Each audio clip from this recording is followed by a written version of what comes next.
Okay, so I woke up this morning and for some reason the video popped in my head that of the guy who smoked salvia with his girlfriend or wife or whatever, and he jumped out the window. That was like a classic, nostalgic high school freshman year watching that shit, thinking about what drugs are legal and which drugs I can try. I wanted to do everything. I want to do nutmeg, salvia was there. That's what I'm talking about.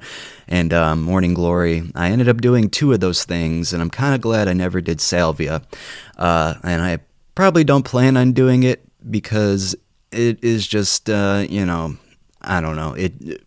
After seeing this news story, I think I probably don't want to. But there's safer, you could probably do it and get away with it. There's a lot of people who have. I've read trip reports that people have had a great time on salvia. So I'm not saying that this news story will happen to you, but I'd rather not risk it and have it happen to me. So I'll let you guys watch this.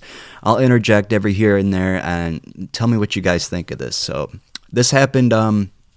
This happened yesterday, or it didn't happen yesterday, but the news story came out yesterday. A kid, 20-year-old kid, smoked salvia and jumped from a 60-foot building, and he survived. So yeah, it's pretty crazy. So jumped out the window. When I searched for that, this video came up. So I want to show you guys. A San Diego teenager, while under the influence of a hallucinogenic plant, runs through a window, then falls 60 feet to the parking lot below. Remarkably, the 19-year-old survived and is now sharing his story as a caution to others. NBC7's Dave Summers explains why local doctors are so concerned about this drug in particular, and a warning: some of the video in this story is disturbing. So there is some hardware that I will get removed in the future. 20-year-old Sam Taylor gets around these days with the help of a cane sometimes, but many times he needs a wheelchair. They said that I had like a 15% chance of survival, like the way I came in. The fall broke both feet, Sam's pelvis, right wrist, ribs, and sternum. He has 62 pieces of hardware holding his body together.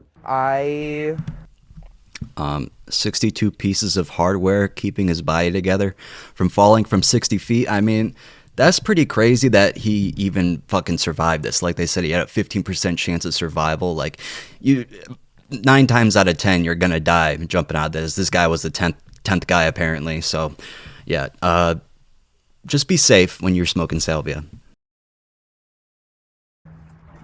Thought it would be a good idea to experience something otherworldly. Sam experienced salvia. It's a hallucinogenic plant that doesn't last as long as LSD, but packs a trip that's far more intense.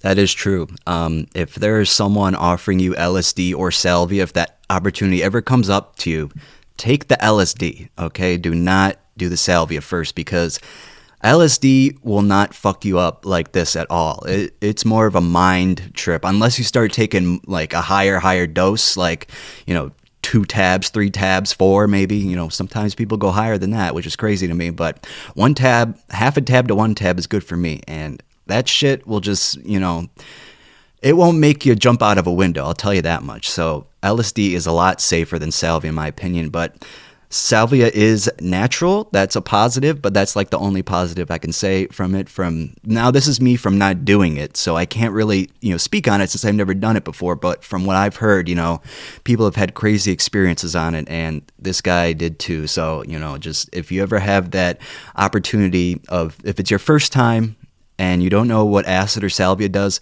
please do acid. Don't, if you're a young kid and you're like 14, 15 years old and you're in California, that apparently is legal here. I did not know that. Do not get salvia, okay? Just do not. Wait until you're like, its effects, you've seen someone with it, and you've seen what happens to them, and you don't do a big dose. I'm sure this guy did a pretty big dose. Pretty big hit, I should say. This is what was left after Taylor smoked some, and here's what he remembers. The room got black, and I looked up at my friend's face, and it looked like it was melting. This is what he doesn't remember, but the security camera video shows. Sam and a friend, his trip sitter, were in a 5th-floor apartment in Salt Lake City. Under the influence of salvia, Sam ran out of the apartment and down the hall. His friend couldn't stop before Taylor ran straight to the window. You can see the spray of shattered glass. It's terrifying. Like, you're automatic. I'm sorry for laughing at that. That is just just watching the trip sitter like be like, oh shit, fuck. You know, when you're a trip sitter, you gotta watch your friend. You know, you can't just. I know they're in a tough spot. You know, you don't really want to do it, but if they ask you to be a trip sitter, you gotta know how to stop this person from doing that. Like, you gotta lock the doors, hide the weapons, you know, do whatever you can. Put them in like basically a padded room with a straitjacket on if you have to. Because if this guy, the trip sitter, would have watched him normally, that shit would not have happened. Because the door was clearly open. Like, I don't know if you're on Salvia and you can go out the door, like just opening it, because, you know, most of the time you're just like in a different world, so you don't really know where you're going. But this guy clearly thought that the window was like a different reality, or he's like running from the monsters or whatever it may be. But yeah, if you're a trip sitter and you're watching someone who's on Salvia or any kind of hard psychedelic, please be careful with them. It's not an easy job to do. Like, you cannot just let them be there and keep your eyes off them, because they actually, if you're trip sitting, you need to trip sit them. You can't let them do what they want, you know, because I've heard people go crazy on psychedelics. They try to, like, you know, kill people basically. So, and jumping out a window is not something, you know, that you want to happen to someone, especially your friend. Like, this kid's gonna be fucked up for the rest of his life. Wondering, like, what's going to happen to your kid and are they going to be okay? Sam's mother, Becca, sees beyond this tragedy and tries to be a positive force in her son's life. What are we going to do moving forward? That's all we can think about, is what can we do moving forward.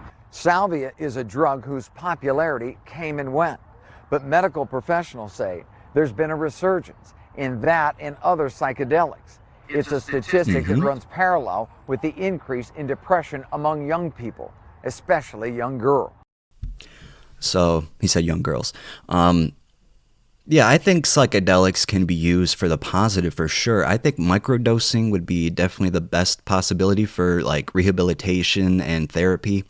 Instead of, you know, I got switched to Zoloft recently. I was on Prozac, and it's working out pretty well, so I'm not going to, you know, shit on it or anything. But I think if we move forward in the future, you know, doing MDMA and, you know, microdosing shrooms and LSD, I think that is a perfect way, you know, to boost your mood, to keep you going, you know, keep you happy, because there is a lot of depressed people in this world, and I'm one of them.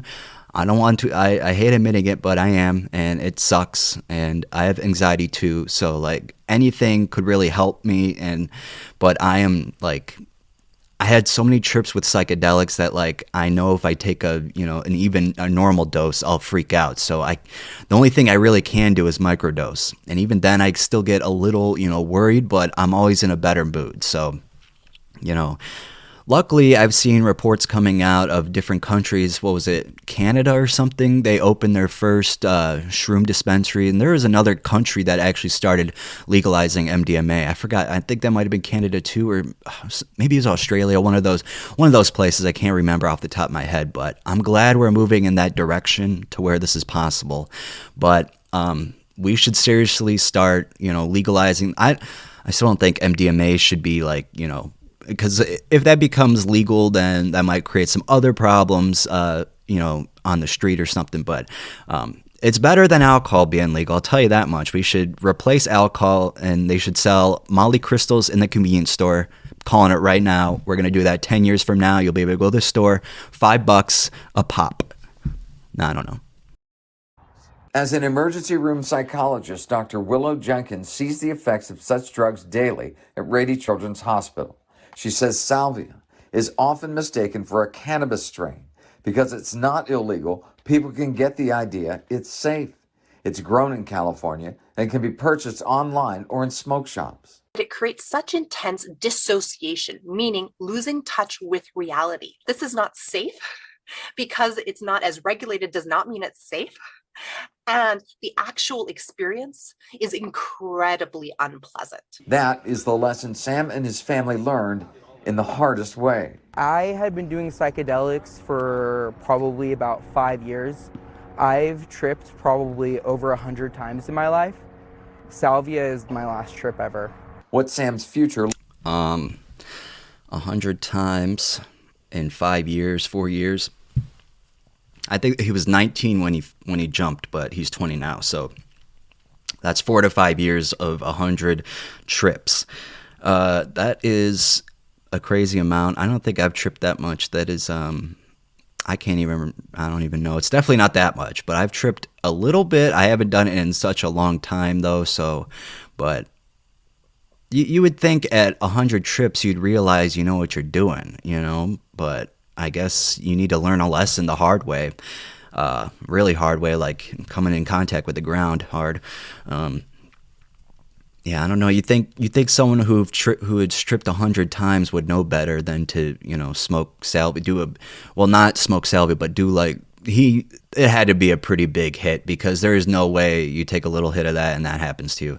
That's just insane, because that is like it's different having a bad trip, and then the crazy shit is jumping out of a window. That is just, it had to be a really high dose no matter who you are. That is, yeah, it had to be. So he should have known better. I feel bad for him still, because it sucks, because people do drugs to escape reality. He said he wanted to do something otherworldly, and clearly his life is just not fun, and he wants to make it fun, and this tragedy had to happen. I was reading comments on this post before, and they're saying they don't even feel bad for him.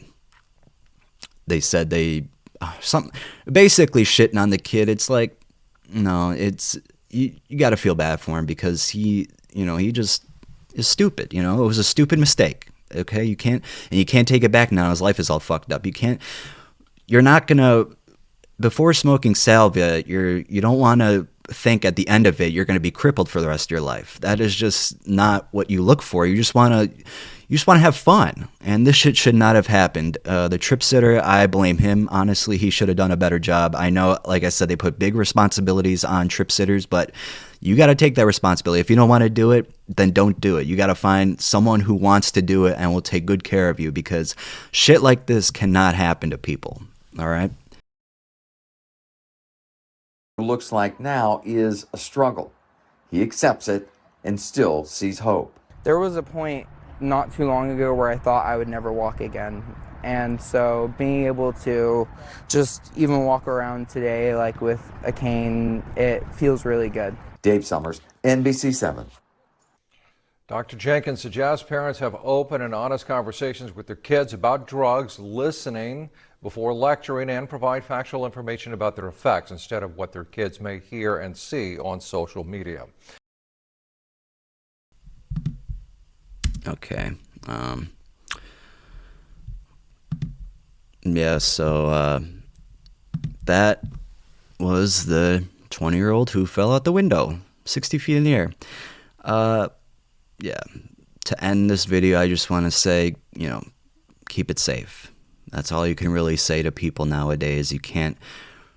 Is it really worth the risk of this happening? Like, you may know what you're doing. Like, you could have tripped 100 times, and then this trip was the one that was like, okay, wow, I really don't know what I'm doing. Because you may call yourself an experienced psychonaut, but you never know this shit could happen. I know that there's people out there who will be like, well, he's just an idiot. Well, yeah, he probably is an idiot, okay?